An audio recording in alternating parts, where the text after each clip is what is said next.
Assalamualaikum warahmatullahi wabarakatuh. Hai, apa kabar? Semoga kalian selalu sehat dan diberikan kebahagiaan. Kalian tahu gak sih kabar peretasan yang dilakukan oleh hacker bernama Bjorka yang lagi ramai-ramainya dibicarakan ya? Ulah hacker ini memang sering membuat banyak banget negara pusing, bukan cuma di Indonesia aja. Terlebih ketika ada data privasi yang disebarluaskan. Nah, sepanjang kemunculan teknologi internet ini, ada beberapa aksi hacker yang pernah membuat ketar-ketir dunia. Apa sih hacker itu? Hacker adalah sebutan bagi seseorang yang memiliki keahlian pemrograman mumpuni untuk mengotak-atik kode di komputer. Sayangnya, kemampuan di atas rata-rata tersebut seringkali disalahgunakan untuk hal yang merugikan. Lalu siapa ajakah hacker yang paling ditakuti dan dianggap hacker legendaris yang ada di dunia? Apakah ada Bjorka? Tapi aku nggak mau bahas tentang Bjorka, karena walaupun sudah viral, tapi aku pribadi masih hanya bisa nyimak dulu aja kali ya. Jadi sekarang kita langsung ke yang pertama. Di sini yang pertama, hacker pertama itu adalah Kevin Poulsen. Pada tahun 1983, Kevin Poulsen dengan nickname Dark Dante, ia berhasil menjebol sistem ARPANET jaringan komputer Pentagon, dan ia ditangkap namun dilepaskan kembali karena masih di bawah umur, dan waktu itu usianya masih 17 tahun. Lalu Kevin hanya mendapat peringatan aja.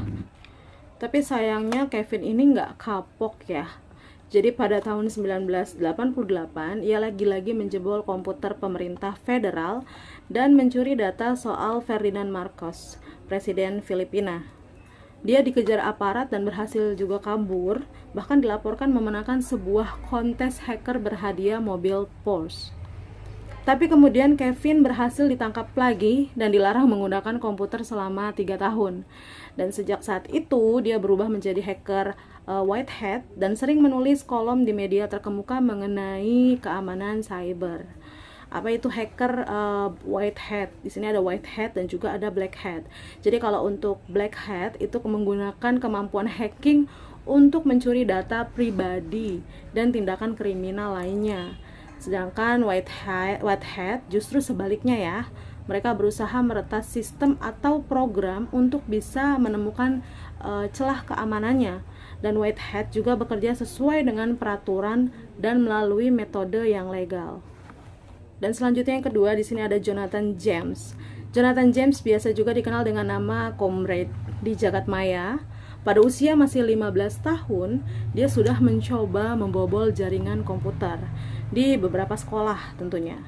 Dan namanya menjulang setelah mampu membobol Computer Defense Threat Reduction Agency, salah satu divisi dari Departemen Pertahanan Amerika Serikat.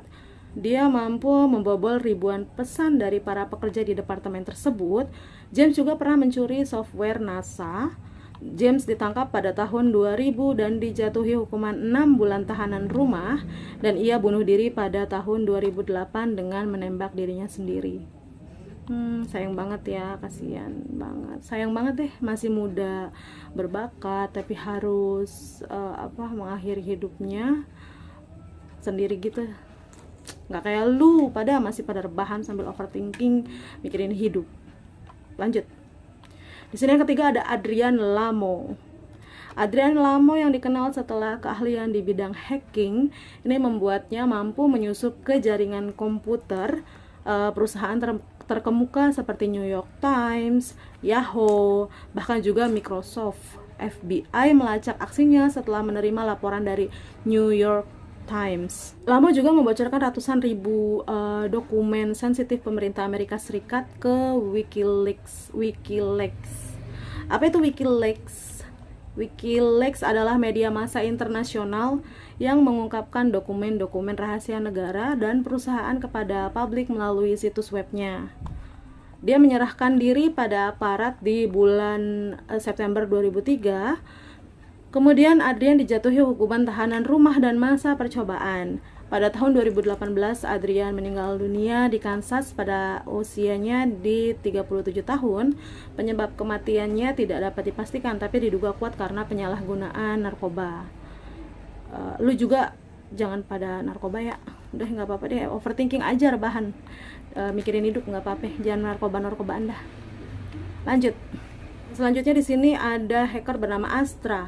Astra ini julukan seorang hacker yang sejauh ini namanya tidak teridentifikasi, dan dia dikejar aparat pada tahun 2008 dan teridentifikasi sebagai pakar matematika asal Yunani berusia 58 tahun. Kabarnya dia berhasil membobol sistem perusahaan pertahanan terkemuka asal Prancis, Default, selama setengah dekade. Dia berhasil mencuri software, senjata teknologi tinggi dan menjualnya ke sekitar 250 individu di seluruh dunia. Dassault dilaporkan menderita kerugian sampai 360 juta US dollar akibat ulah Astra. Gak ada yang tahu identitas sebenarnya dan apakah ia tertangkap oleh aparat, kita gak ada yang tahu sampai saat ini, gak ada yang tahu ya. Yang selanjutnya di sini ada Kevin Mitnick. Lalu pada usia 16 tahun Kevin sudah membobol sistem komputer Pacific Bell tahun 1982. Ia berhasil meretas jaringan lembaga pertahanan udara North American Defense Command. Nanti aku tulis ya di sini. Prestasi yang menjadi inspirasi di film War Games yang rilis tahun 1983. Aksinya semakin menjadi-jadi di mana dia menjebol manufaktur komputer ternama di era itu, Digital Equipment Corporations atau DEC. Aparat pun memburunya dan Mitnick dijatuhi hukuman setahun penjara pada tahun 1988. Lalu dia nggak kapok, dalam masa percobaan dia malah menjebol jaringan komputer beberapa perusahaan besar dan kabur selama 2,5 tahun sehingga dinobatkan sebagai hacker most wanted sebelum akhirnya ditangkap FBI pada tahun 1995. Mitnick pun dipenjara selama 48 bulan aja, dan saat ini pria kelahiran 1963 ini sudah tobat dan antara lain berprofesi sebagai konsultan security. Dan selanjutnya di sini ada Gary McKinnon. Lelaki kelahiran Skotlandia ini terkenal karena mampu menjebol jaringan komputer NASA dan Pentagon. Aksinya disebut-sebut sebagai hack militer terbesar yang pernah ada. McKinnon dituduh menjebol 97 komputer milik NASA dan Pentagon pada tahun 2001 dan 2002, sehingga disebut-sebut sebagai hacker paling berbahaya di dunia. Dengan nickname Solo, McKinnon mengaku sebagai nerd. Itu diestimasi menimbulkan kerugian uang sampai 700.000 US dollar. Karena aksi pembobolannya terhadap lembaga pemerintah tersebut, dia pun coba ditangkap oleh aparat Amerika Serikat dan berpotensi menghadapi hukuman 70 tahun penjara.